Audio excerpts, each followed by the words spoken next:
Om नमोरियंताणं NaMo सिद्धाणं NaMo आर्याणं NaMo All वज्जयाणं participants are muted and they NaMo can लोहे unmute themselves. सवसाहुणं मंगलं भगवान् वीरो मंगलं गौतमो गणी मंगलं कुन्दकुन्दार्यो जैनधर्मोऽस्तु मंगलम् ओंकार बिंदु संयुक्तं नित्यं जायन्ति योगिनः कामदं मोक्षदं चैव ओंकाराय नमो नमः अहोपकार जिनवरनो कुंदनो ध्वनि दिव्यनो जीन कुंद ध्वनि आप्या अहो आ गुरु काननो तुझ ज्ञान ध्याननो रंग अमया दर्श रहो ओ शिव पद तक तुझ संग माता हाथ ग्रहो।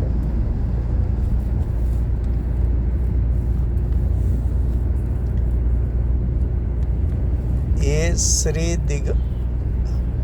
श्री जैन सिद्धांत प्रश्नोत्तर माला है।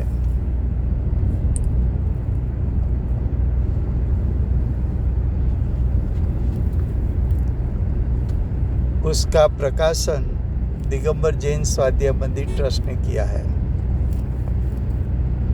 उसमें 5वां प्रकरण चलता है, 5वां अधिकार चलता है। 5वां अधिकार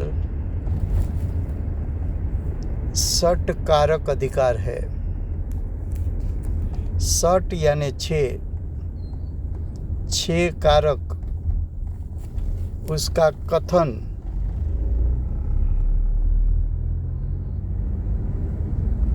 सट कारक क्या है,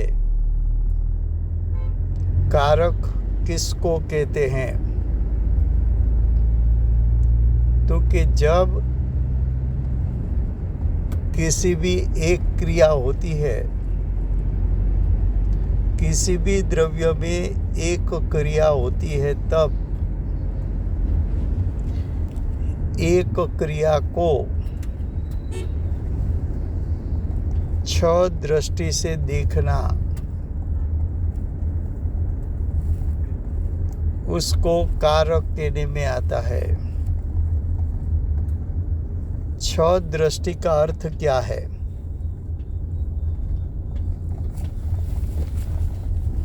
तो कि जब एक क्रिया होती है तब उसका कोई कर्ता होना चाहिए।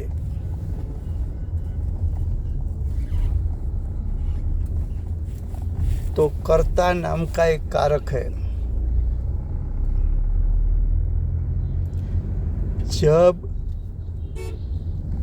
क्रिया होती है तब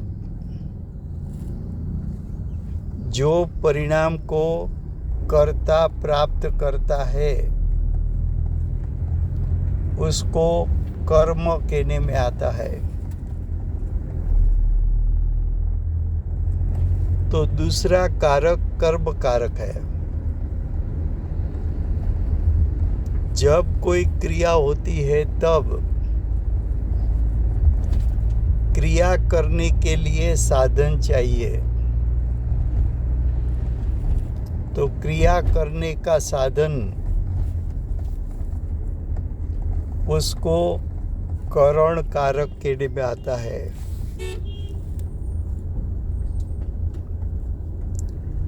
जब कोई क्रिया होती है वो क्रिया किसके लिए हुई, या तो ये क्रिया किसको अर्पण की,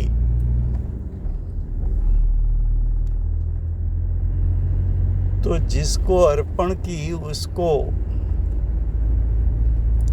संप्रदान कारक कहने में आता है। जब कोई क्रिया होती है तो वो क्रिया कहाँ से आई? तो ये क्रिया जहाँ से आई वो ध्रुव स्वभाव में से आई। तो जहाँ से आई, ध्रुव स्वभाव में से आई, वो ध्रुव स्वभाव को अपादान कारक कहने में आता है।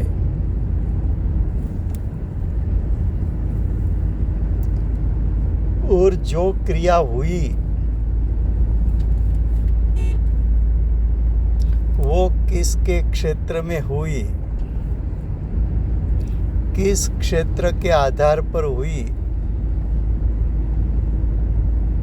वो क्षेत्र को, वो आधार देने वाला क्षेत्र को अधिकरण कारक कहने में आता है। ऐसे 6 कारक है। उसमें से प्रश्न 347 में कर्ता कारक का वर्णन हो गया है। 348 में कर्म कारक का वर्णन हो गया है। अब प्रश्न 349,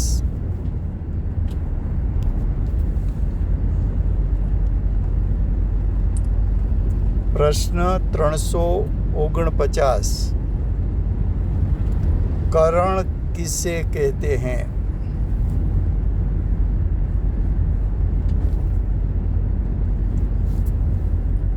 करण कारक किसको कहते हैं?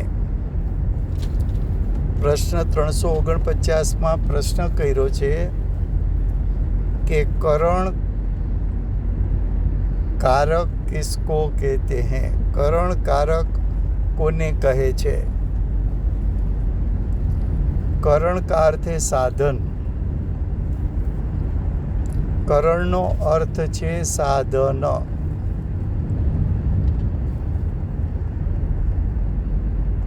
દ્રવ્યમાં ક્રિયા થાય ત્યારે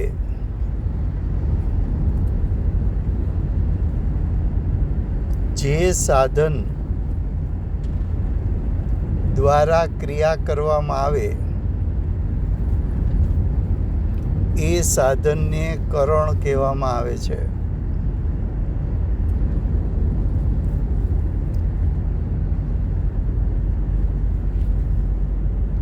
તો કરણ कारक કોને કહે છે?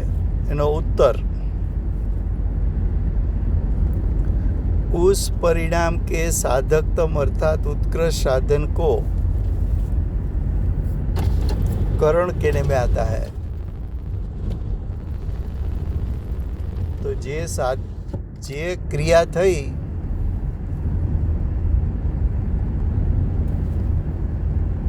वो क्रिया करने का साधन कौन सा है?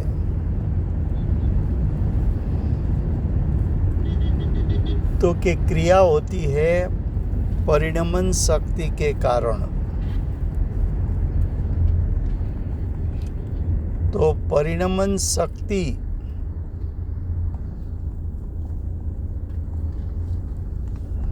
वो साधन है। तो परिणमन शक्ति के कारण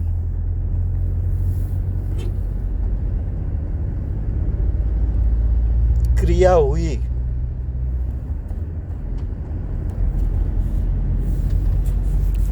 तो परिणमन शक्ति 6 द्रव्यों में है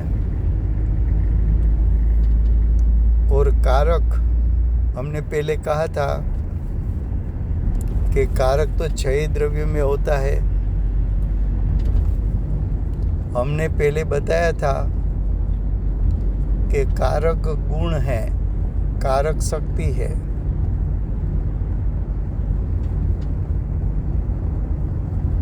समयसार शास्त्र में, समयसार शास्त्र जहाँ पूर्ण हुआ उसके बाद अमृतचंद्र आचार्य देव ने परिशिष्ट की रचना की। और परिशिष्ट की રાજુભાઈ 2-3 મિનિટથી કટ થઈ રહ્યું છે. 2-3 મિનિટથી કટ થઈ રહ્યું છે ભાઈ. अच्छा હવે આવે છે બરાબર. હવે લિટલ બેટર છે ભાઈ, લિટલ બેટર છે. ઓકે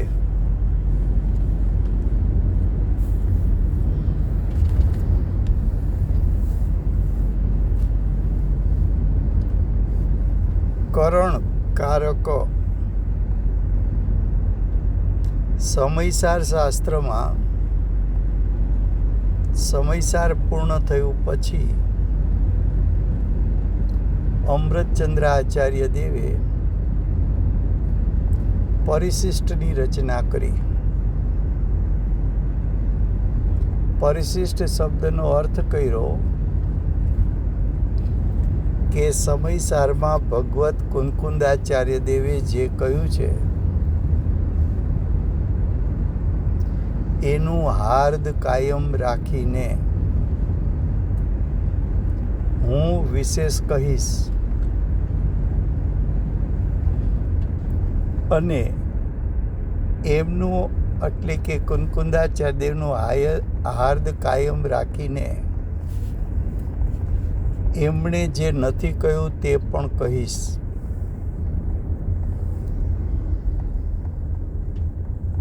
તો પરિશિષ્ટમાં અમૃતચંદ્રાચાર્ય દેવે બે વિષયની ચર્ચા કરી.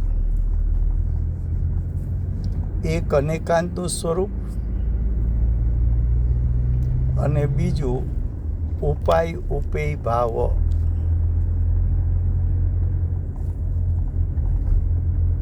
અનેકાંતના સ્વરૂપમાં બે પ્રકારની ચર્ચા કરી કે આત્મા અનંત ધર્માત્મક છે, માટે આત્મા અનેકાંત સ્વરૂપ છે. અને બીજી ચર્ચા કરી કે આત્મા અનંત શક્તિનો પિંડ છે, માટે આત્મા અનેકાંત સ્વરૂપ છે. અનંત શક્તિ નો પિંડ એ અનંત શક્તિમાંથી પ્રયોજનભૂત શક્તિ અને શબ્દ દ્વારા વર્ણન થઈ શકે એવી શક્તિ 47 શક્તિ એનું વર્ણન ભગવત અમૃતચંદ્ર આચાર્ય દેવે કર્યું. એ 47 શક્તિમાં 6 કારક લીધા છે.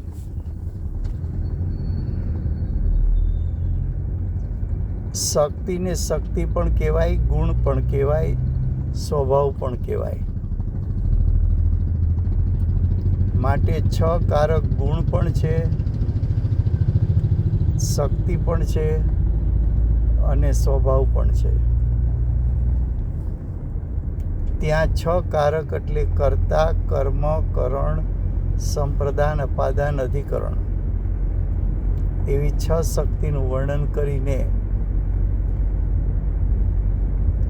એવા 6 કારકનું વર્ણન કરીને એવા 6 કારક એટલે 6 પ્રકારના ગુણનું વર્ણન ત્યાં કર્યું છે.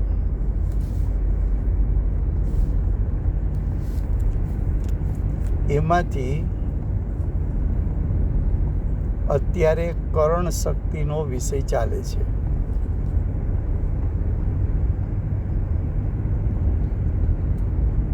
કોઈ પણ ક્રિયા થાય દ્રવ્યમાં તો એ ક્રિયા કરવા માટે સાધનની જરૂર છે. તો ક્રિયા કરવાનું સાધન એને કરણ કહેવામાં આવે છે. આ કરણ છે એ સામાન્ય ગુણ હોવાથી 6 દ્રવ્યોમાં છે. તો દ્રવ્યોમાં ક્રિયા કરવાનું સાધન શું છે? તો કે પરિણમન શક્તિને કરણ કહેવામાં આવે છે. પરિણમન શક્તિને સાધન કહેવામાં આવે છે. પરિણમન શક્તિ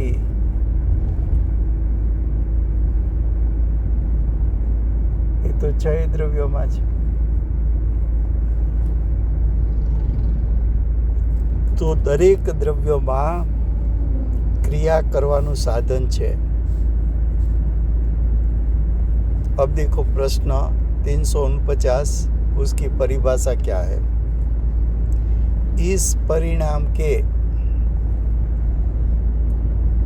साधकतम अर्थात उत्कृष्ट साधन को करण कहते हैं. तो परिणाम करने का साधन, क्रिया करने का साधन कौन है?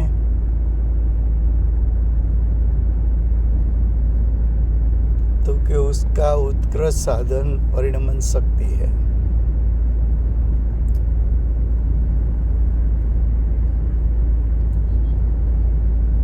अब प्रश्न 350, संप्रदान किसको कहते हैं?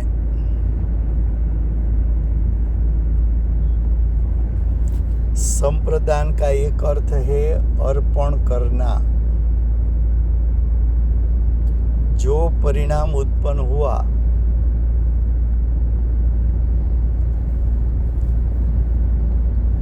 उसको अर्पण किसको करेंगे?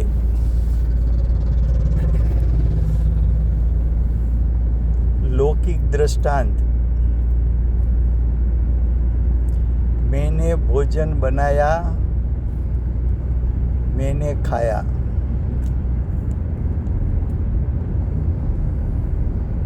तो भोजन बनाया मैंने और अर्पण भी मुझे किया, उसको संप्रदान कहते हैं. उसका अर्थ क्या? अज्ञानी ने स्वभाव से च्युत होकर मोह राग द्वेष उत्पन्न किया. वो मोह राग द्वेष का भोगोटा किसने किया?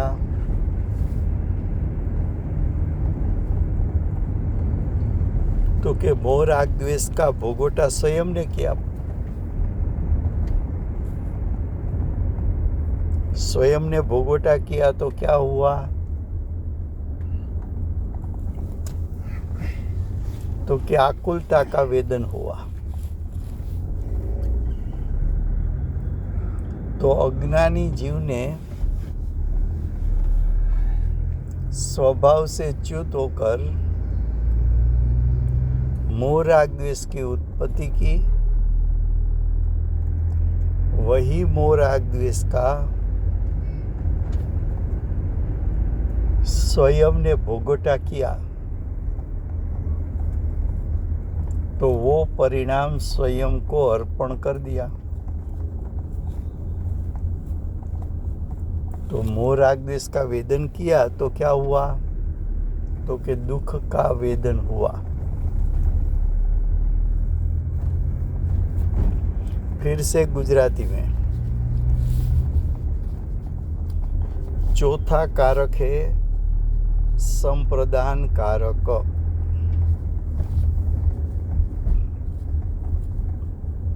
प्रश्न 350,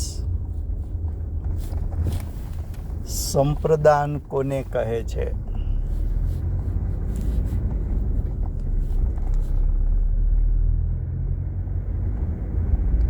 तो कि संप्रदान એટલે અર્પણ કરવું. જે પરિણામ ઉત્પન્ન થયા એ કોના માટે થયા એને અર્પણ કર્યા. તો કે દરેક દ્રવ્ય પોતાના પરિણામ પોતા માટે કરે છે, પરને આપી શકતો નથી.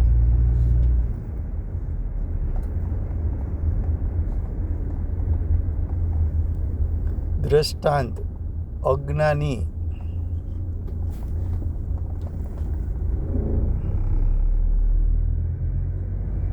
સ્વભાવથી ચ્યુત હોકર સ્વભાવથી ચ્યુત થઈને મોહ રાગ દ્વેષને ઉત્પન્ન કર્યા.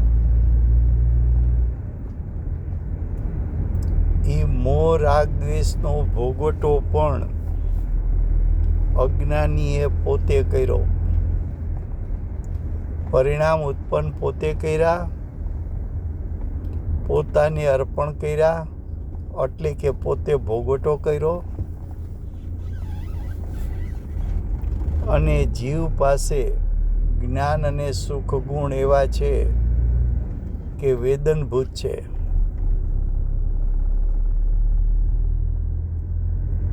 તો મોહ રાગ દ્વેષનું વેદન થતા જીવને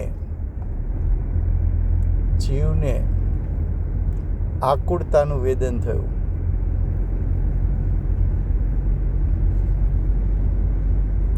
તો અજ્ઞાની જીવે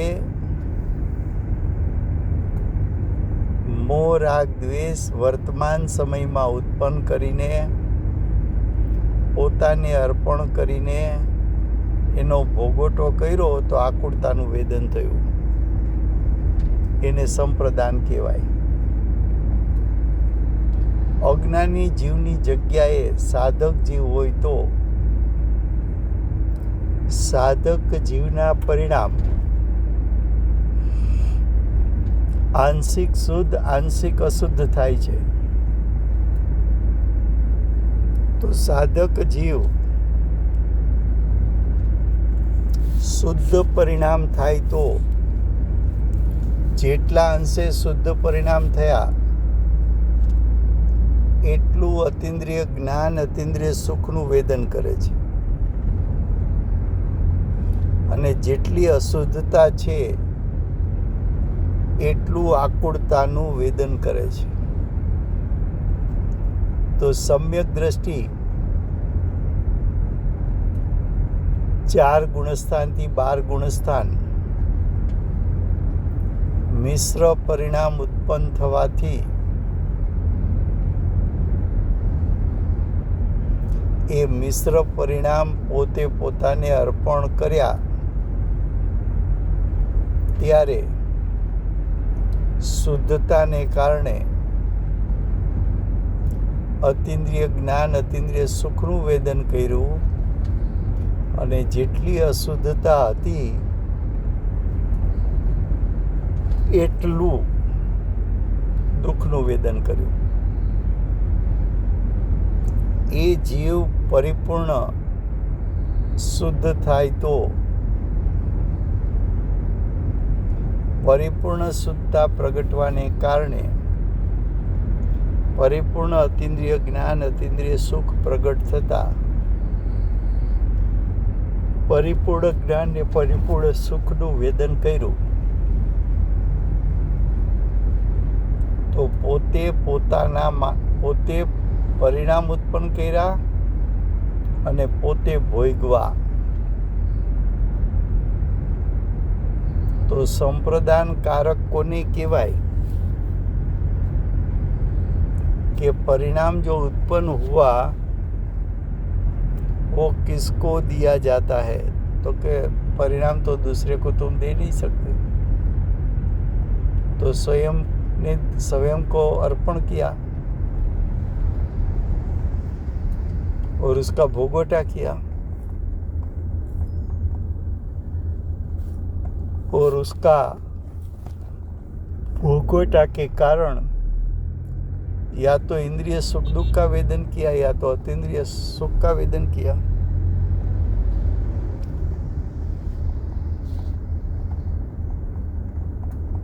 तो इसको संप्रदान कहने में आता है. अब अपादान किससे कहते हैं? રાજુભાઈ પાછું જરા કટ થાય છે ભાઈ, સોરી. હા, એટલે હું છે ને આજે સોનગઢ બેનશ્રીની જન્મજયંતિની પત્રિકા લેખન વિધિ હતી ને, એટલે ત્યાંથી રિટર્ન થાઉં છું. એટલે છું કારમાં, કદાચ કોક જગ્યાએ ટાવરનો પ્રોબ્લેમ આવશે. સોરી, પાછું કે તમે શું બોલ? આવ્યું છે. સોરી હા કે તમે એટલે હું Google સોનગઢ આવ્યું આજે સોનગઢ પત્રિકા લેખન વિધિ હતી ને એટલે ત્યાંથી રાજકોટ તરફ જાઉં છું, એટલે રસ્તામાં છું, એટલે કોક જગ્યાએ ટાવરનો પ્રોબ્લેમ આવે છે કોક જગ્યાએ. Okay sorry, thank you. હવે પાંચમું કારક, અપાદાન કારક કોને કહે છે?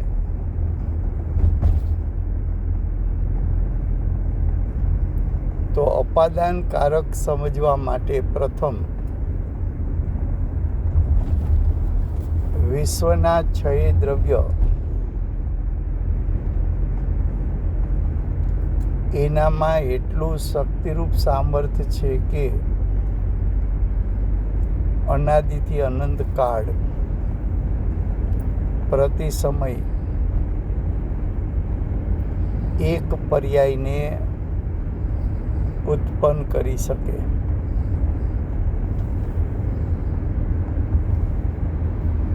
તો દરેક દ્રવ્યની પર્યાય ક્યાંથી આવે છે?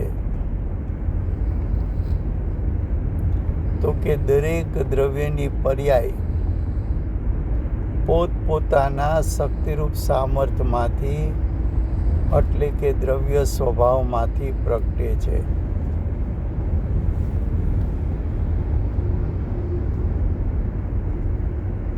આ પર્યાય કેટલી પ્રગટી શકે? તો કે અનાદિથી અનંત કાળ દરેક વર્તમાન સમયમાં એક પર્યાય પ્રગટી શકે.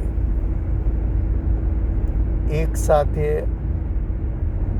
દ્રવ્યનું શક્તિરૂપ સામર્થ્ય જે છે એ અનંત પર્યાયને પ્રગટ કરી શકતું નથી. કેમ? તો કે એક પર્યાયમાં આખું દ્રવ્ય વ્યાપે છે. તો વર્તમાન પર્યાયમાં આખું દ્રવ્ય વ્યાપ્યું તો વર્તમાન સમયમાં એકથી વધારે પર્યાય ઉત્પન્ન કરી શકે નહીં. તો દરેક દ્રવ્યની પર્યાય ક્યાંથી આવે છે?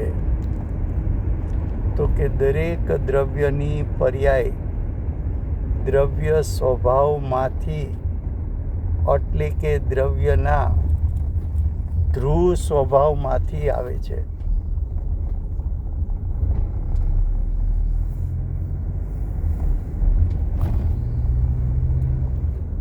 તો જે ધ્રુવ સ્વભાવ છે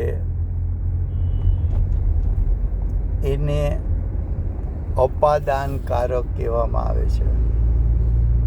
કયું કારક? અપાદાન કારક કહેવામાં આવે છે. અપાદાન કારક એટલે શું? તો કે જેમ ઘડો બનાવવા માટે માટી ક્યાંથી આવી? ટોપલામાંથી. એમ પર્યાય ક્યાંથી આવી? તો કે દ્રવ્યના ધ્રુવ સ્વભાવમાંથી. એ ધ્રુવ સ્વભાવને અપાદાન કારક કહેવામાં આવે છે. આવો ધ્રુવ સ્વભાવ કયા દ્રવ્ય પાસે છે? તો કે જાતિ અપેક્ષાના 6 દ્રવ્યો પાસે. સંખ્યા અપેક્ષાના અનંતાનંત દ્રવ્યો પાસે ધ્રુવ સ્વભાવ છે.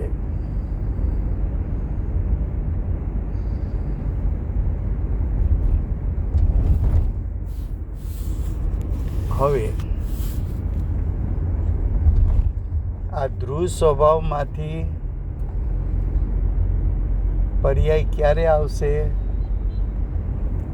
તો કે અપાદાન કારક પણ એક ગુણ છે અને ગુણ પર્યાય વગર હોતું નથી. માટે ધ્રુવ સ્વભાવમાંથી દરેક સમયે દરેક વર્તમાન સમયે એક પર્યાય પ્રગટ થશે.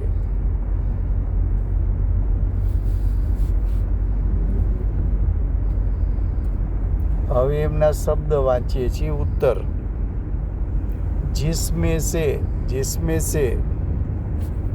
जिसमें यानी ध्रुव स्वभाव में से, जिसमें से એટલે ધ્રુવ સ્વભાવમાંથી કર્મ કરવામાં આવે છે.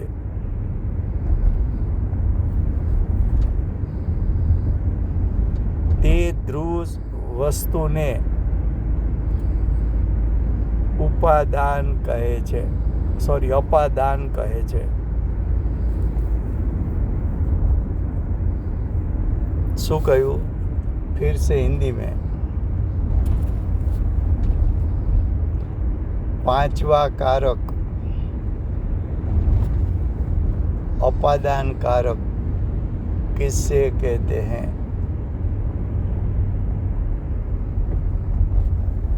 तो कि विश्व के सभी द्रव्यों में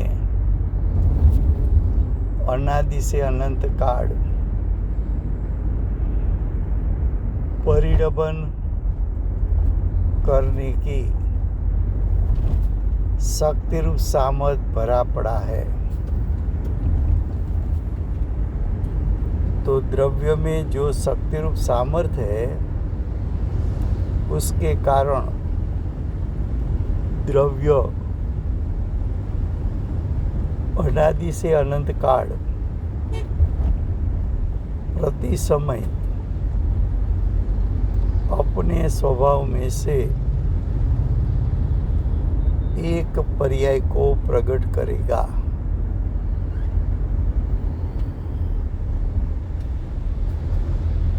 तो वो पर्याय आई कहाँ से? द्रव्य स्वभाव में से.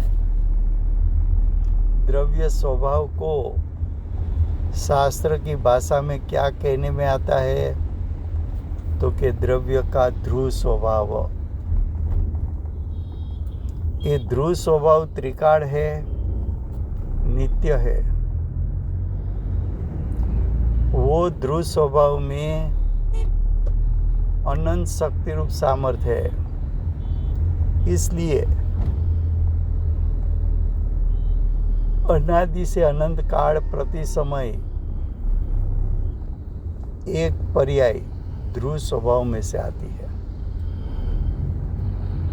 ऐसी पर्याय अनादि से अनंत काल में अनंत आएगी, लेकिन एक समय में एक पर्याय से ज्यादा व्यक्त नहीं हो सकती.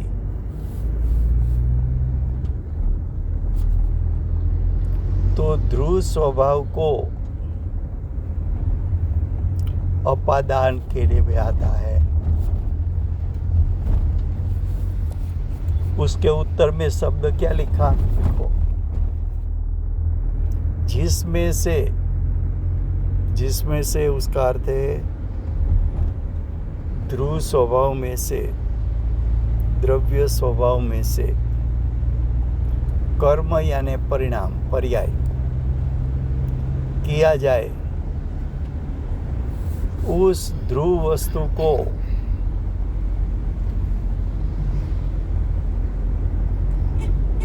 अपादान कहने में आता है.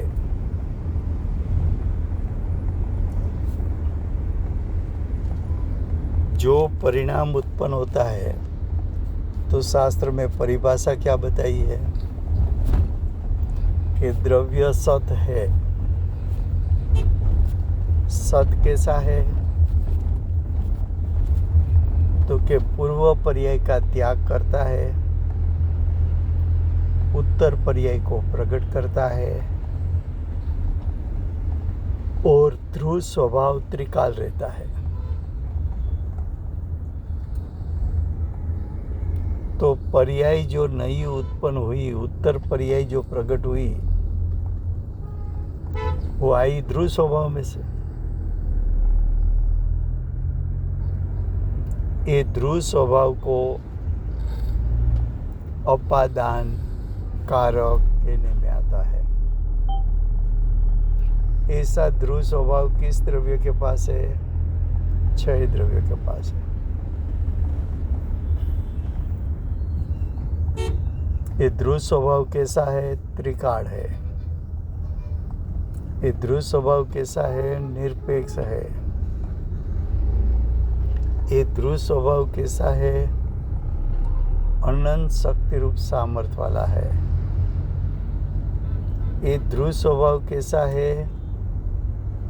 तो कि उसमें अनादि से अनंत काल की प्रत्येक पर्याय को प्रकट करने की स्वशक्ति है। ऐसे ध्रुव स्वभाव को अपादान कारक कहने में आता है।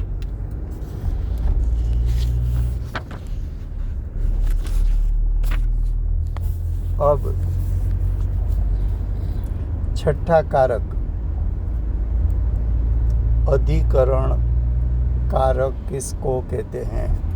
प्रश्न 352। प्रश्न 352 अधिकरण कारक किसको कहते हैं? अधिकरण कारक भी एक गुण है, शक्ति है। अधिकरण कारक भी सामान्य गुण है, 6 द्रव्यों में होता है।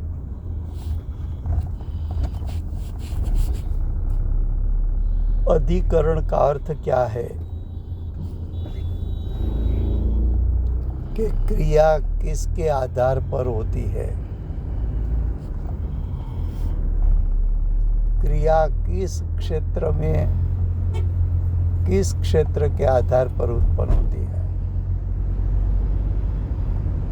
तो सभी द्रव्यों को अपना अपना स्व क्षेत्र है। जीव को असंख्यात प्रादेशिक क्षेत्र,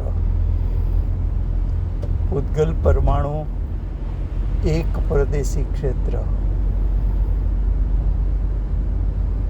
धर्म अधर्म आकाश काल, धर्म अधर्म असंख्यात प्रादेशिक क्षेत्र, आकाश अनंत प्रादेशिक क्षेत्र, काल एक प्रादेशिक क्षेत्र। जीव की पर्याय उत्पन्न हुई, वो जीव के असंख्यात प्रदेशी क्षेत्र के आधार पर हुई है। वो पर्याय जीव के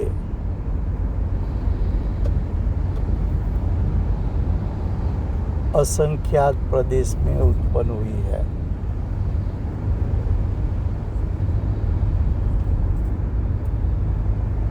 परमाणु की पर्याय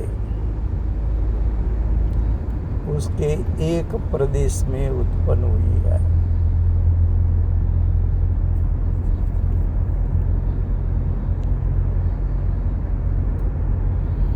धर्म द्रव्य की पर्याय धर्म द्रव्य के असंख्यात प्रदेश में उत्पन्न हुई है।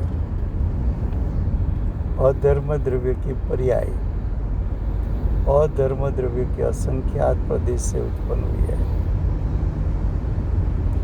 आकाश की पर्याय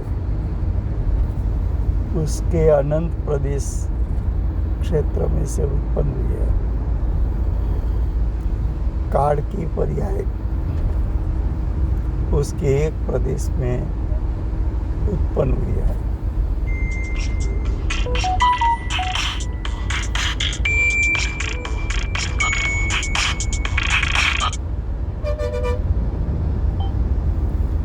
तो जो पर्याय उत्पन्न हुई,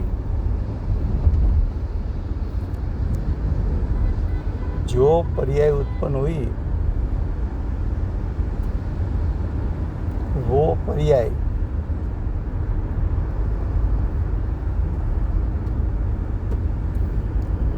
किसके क्षेत्र के आधार पर हुई?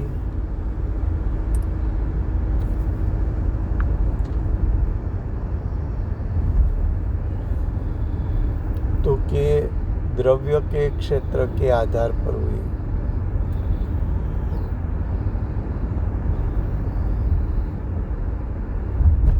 तो जो द्रव्य का क्षेत्र यानी पर्याय ने जिसका आधार लिया, उसको अधिकरण कारक कहने में आता है। उसको अधिकरण कारक कहने में आता है।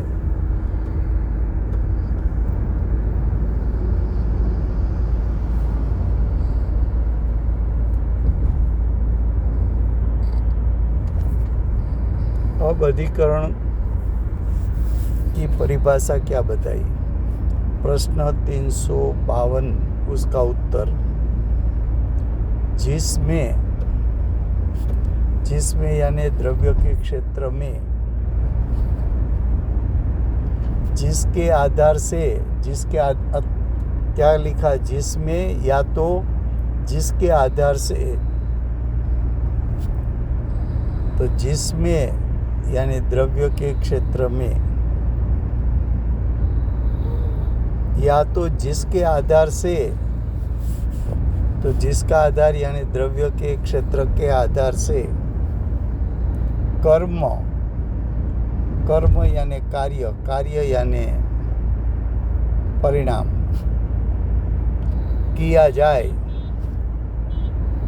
उसे अधिकरण कहते हैं। तो देखो, सभी द्रव्य की जो पर्याय उत्पन्न होती है वो सभी द्रव्यों के स्वक्षेत्र में उत्पन्न होती है। तो सभी द्रव्य की पर्याय को अपना अपना द्रव्य का जो स्वक्षेत्र है उसको अधिकरण कारक कहने में आता है।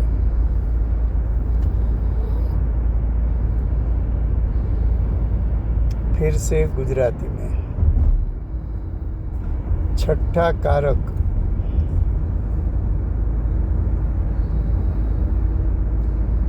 अधिकरण किसे कहते हैं?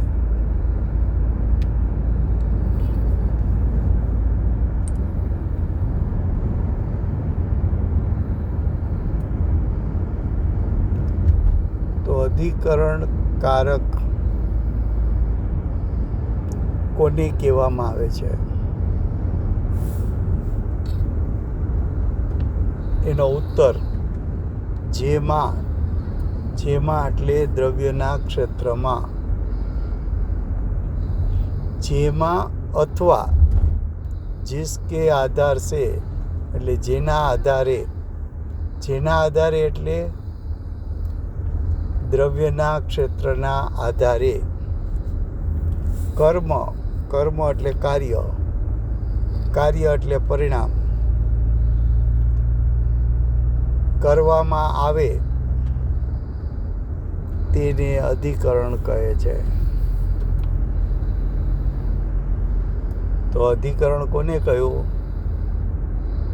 કે દરેક દ્રવ્ય પોતાના ક્ષેત્રના આધારે ઉત્પન્ન થાય છે એમ કહો, અથવા દરેક પરિણામ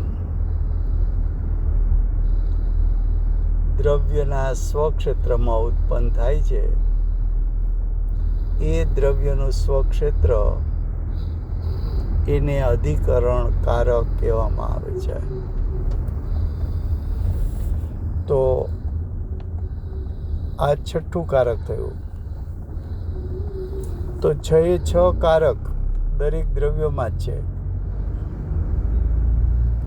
કોઈ પણ પરિણામ ઉત્પન્ન થાય તો એનું કર્તા દ્રવ્ય પોતે છે। દ્રવ્ય પોતે પોતાની પર્યાયનું કર્તા થાય છે। જે પર્યાય ઉત્પન્ન થઈ એને કર્મ કહેવામાં આવે છે। જે પર્યાય ઉત્પન્ન થઈ એનું સાધન પરિણમન શક્તિ એને કરણ કહેવામાં આવે છે।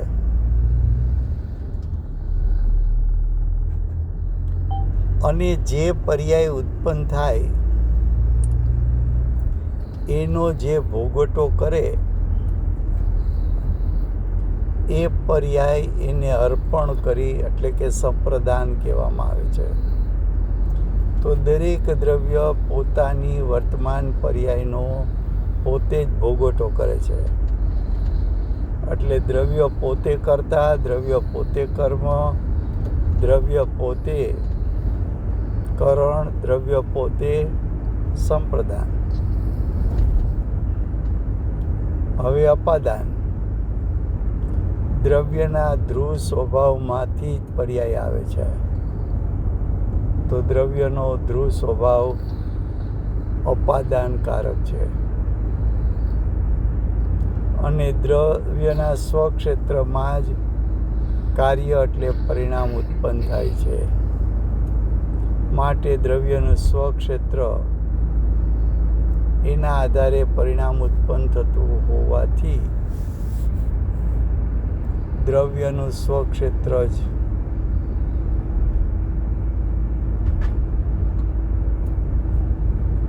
अधिकरण છે. अब देखो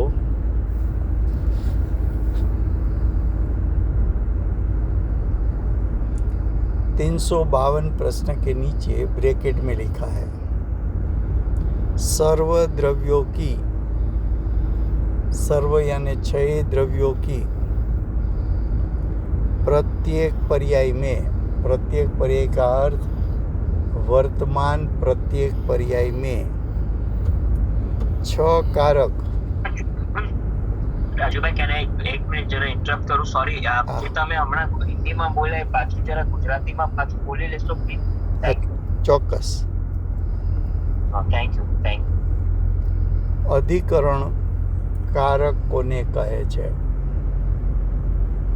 ના, તમે હમણાં સમરી કર્યું ને 6 નું. હા, 6 ઓકે. દરેક દ્રવ્યમાં પરિણામનો કર્તા દ્રવ્ય પોતે છે. માટે દ્રવ્ય જ કર્તા. દ્રવ્યની સત્તામાં જે પરિણામ ઉત્પન્ન થયું એ જેનું કર્મ છે, એ જેનું કાર્ય છે. એ જે પરિણામ દ્રવ્યમાં ઉત્પન્ન થયું પોતાની પરિણમન શક્તિથી થયું. તો પોતાની પરિણમન શક્તિ છે એ સાધન એટલે કરણ છે.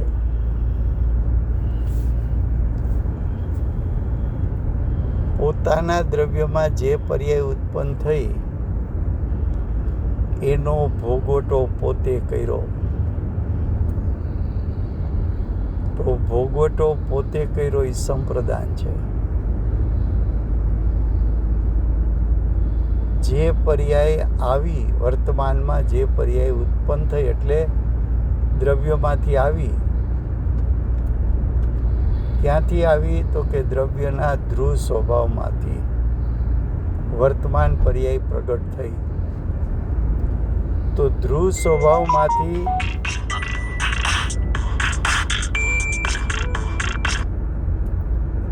સ્વભાવમાંથી વર્તમાન પર્યાય પ્રગટ થઈ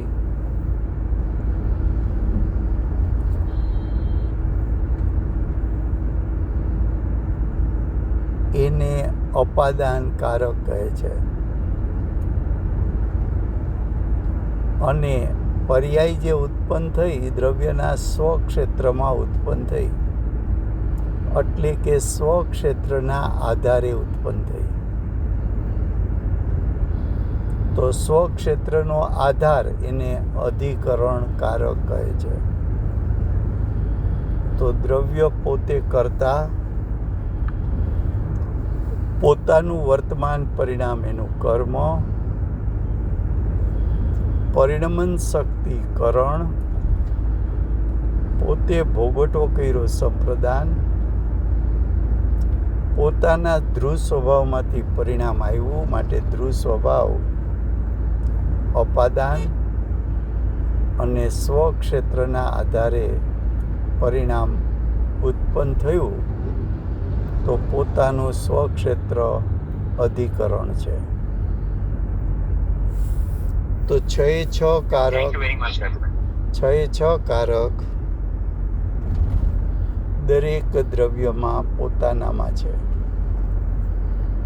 હવે જો 6 કારક દરેક દ્રવ્ય પાસે હોય તો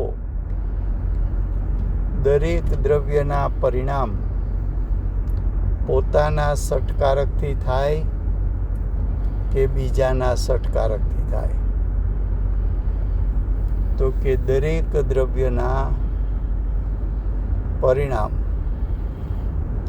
પોતાના સટકારકથી થાય છે.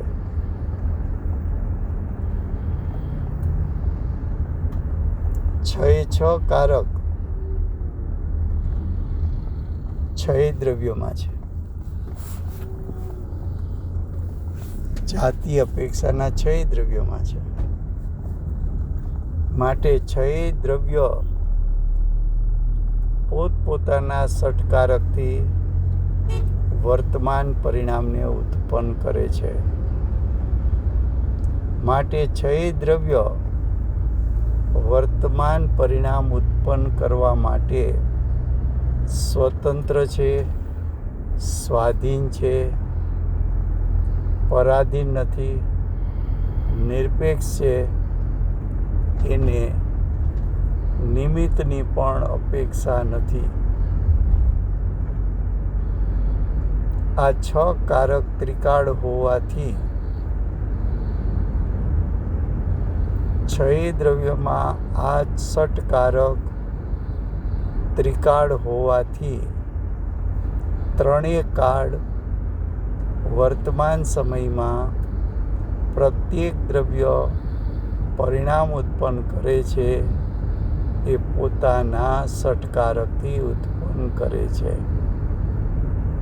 માટે 6 દ્રવ્ય 3 કાળ પોતાના સટકારકથી પોતાનું વર્તમાન પરિણામ ઉત્પન્ન કરતું હોવાથી 3 કાળ 6 દ્રવ્યો સ્વતંત્ર છે, સ્વાધીન છે, નિરપેક્ષ છે, પરની અપેક્ષા નથી, નિમિત્તની અપેક્ષા નથી.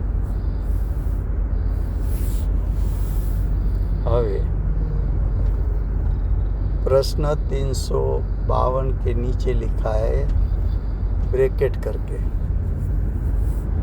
सर्व द्रव्य का अर्थ पहले हो गया 6 जाति अपेक्षा के 6 द्रव्यों की प्रत्येक पर्याय का अर्थ हो गया कि प्रत्येक वर्तमान पर्याय में 6 कारक एक साथ वर्तते हैं. जब एक पर्याय उत्पन्न होती हैं तब 6 कारक अपना अपना कार्य करते हैं. इसलिए आत्मा और पुद्गल शुद्ध दशा हो या अशुद्ध दशा हो, उसमें शुद्ध दशा में और अशुद्ध दशा में स्वयं यानी स्वयंभू स्वतंत्रपने 6 कारक रूप परिणमन करते हैं और दूसरे कारकों की यानी निमित्त कारकों की अपेक्षा नहीं रखते. तो निमित्त की अपेक्षा नहीं है. ये निमित्त के कारण होता है तो कि नहीं होता है. उसने रेफरेंस दिया है पंचास्तिकाय गाथा 62, उसकी टीका. फिर से गुजराती में प्रश्न 352 उत्तर के नीचे ब्रेकेट में लख्યું છે કે સર્વદ્રવ્યોનો અર્થ આપણે કર્યો જાતિ અપેક્ષાના 6 દ્રવ્ય. પ્રત્યેક પર્યાયનો આપણે અર્થ કર્યો દરેક દ્રવ્યની વર્તમાન પ્રત્યેક પર્યાયમાં 6 કારક એટલે કર્તા, કર્મ, કરણ, સંપ્રદાન, અપાદાન, અધિકરણ કારક એક સાથ વર્તે છે. એટલે કે દરેક વર્તમાન પર્યાય માટે છયે કારક પ્રત્યેક સમયે પોતપોતાનું કાર્ય કરે છે. માટે આત્મા અને પૂતગલ શુદ્ધ દશા હોય કે અશુદ્ધ દશા હોય, શુદ્ધ અશુદ્ધ બંને દશામાં સ્વયં એટલે સ્વયંભૂ, સ્વયંભૂ એટલે સ્વતંત્રપણે, સ્વતંત્રપણે એટલે નિરપેક્ષપણે, નિરપેક્ષપણે એટલે કે નિમિત્તની અપેક્ષા વગર, નિમિત્ત કારણ વગર, તો કે નિમિત્તોની અપેક્ષા રાખતું નથી. 6 માંથી એકેય દ્રવ્યને નિમિત્તની અપેક્ષા નથી. ક્યારે? તો કે 3 કાળ પ્રત્યેક સમયે. નિમિત્તની અપેક્ષા કેમ નથી? તો કે દરેક દ્રવ્ય પાસે 6 કારક હોવાથી દરેક દ્રવ્ય પોતાની વર્તમાન પર્યાય ઉત્પન્ન કરવા માટે સક્ષમ હોવાથી, શક્તિવાન હોવાથી એમને કોઈની પરની અપેક્ષા નથી. એના પછી લખ્યું છે નિશ્ચયથી પરની સાથે આત્માના કારકપણાનો સંબંધ નથી. 6 જીવ દ્રવ્ય, જીવની એકલાની કેમ વાત કરી? તો કે 6 દ્રવ્યોમાંથી તારા દ્રવ્ય સાથે નિસ્બત છે. તો તારું આત્મદ્રવ્ય કેવું છે? તો કે મારું આત્મદ્રવ્ય નિશ્ચયથી પરની સાથે કારકપણાનો સંબંધ નથી. મારા આત્માને પરના કારકો સાથે 3 કાળમાં ક્યારેય સંબંધ નથી.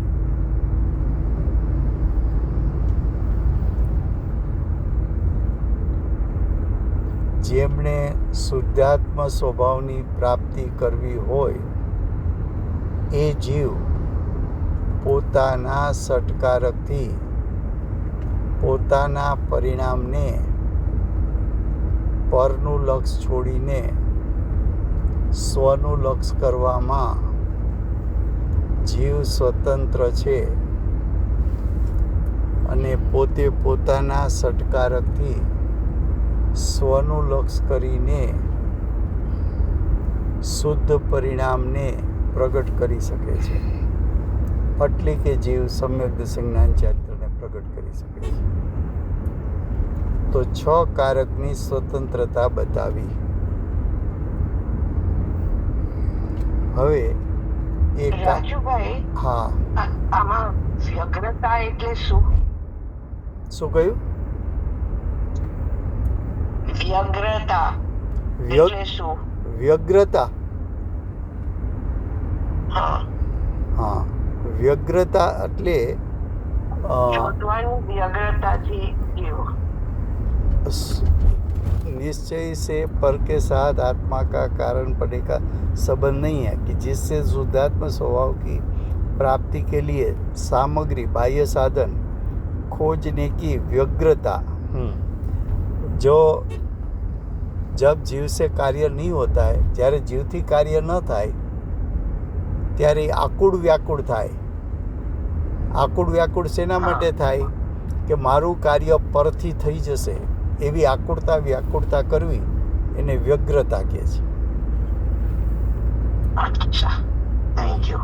હા, વ્યગ્રતાથી જીવ વ્યર્થ પરતંત્ર થાય છે.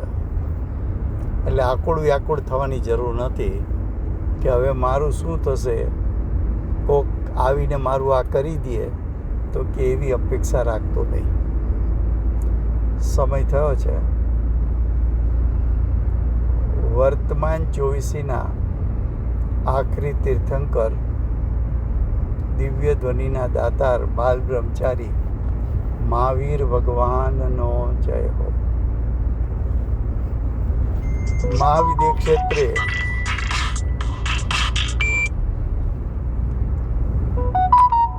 મહાવિદ્ય ક્ષેત્રે બિરાજતા પ્રથમ તીર્થંકર ધર્મ ધુરંધર અનંત ચતુશ્રીના ધારક દિવ્ય ધ્વનિના દાતાર શાસન ઉપકારી સિમંદર ભગવાનનો જય હો. કડીકાળ સર્વજ્ઞ કેવળ જ્ઞાનની તળેટીમાં બેઠેલા મહાસમર્થ આચાર્ય ભગવત કુંકુંદાચાર્ય દેવનો જય હો. વર્તમાન કાળે છ દ્રવ્યોની સ્વતંત્રતાનો ઢંઢેરો પીટનાર તીર્થના નાયક, તીર્થના સ્થાપક, તીર્થના પ્રવર્તક પરમ કૃપાળુ શ્રી સદગુરુદેવનો જય હો. પૂજ્ય ગુરુદેવના નવ ભવનો મહિમા બતાવનાર સ્વાનુભવયુક્ત જાતિસ્મરણ જ્ઞાનયુક્ત પ્રસમમૂર્તિ ભગવતી માતનો જય હો. સમ્યક દર્શનની પ્રાપ્તિમાં નિમિત્તરૂપ સર્વ જીનવાણી માતનો જય હો. પૂજ્ય ગુરુદેવ માતાજીની સાધના ભૂમિ સુવર્ણપુરી ધામનો જય હો. સુવર્ણપુરી ધામમાં બિરાજતા સર્વ દેવશાસ્ત્ર ગુરુ ભગવંતનો જય હો. વર્તમાન ગુરુ અને ભવિષ્યના તીર્થંકર શ્રી સૂર્યકીર્તિ ભગવાનનો જય હો. શ્રી સૂર્યકીર્તિ ભગવાનના સમૂહશરણના ભાવિ ગણધર શ્રી દેવેન્દ્ર કીર્તિનાથ ભગવાનનો જય હો. પરમ દિગંબર જૈન ધર્મનો જય હો. Thank you very much Rajubhai. બધાને જય Jinendra. Thank you. Thank you very much Rajubhai. જય જીનેન્દ્ર. જય જીનેન્દ્ર. Goodbye.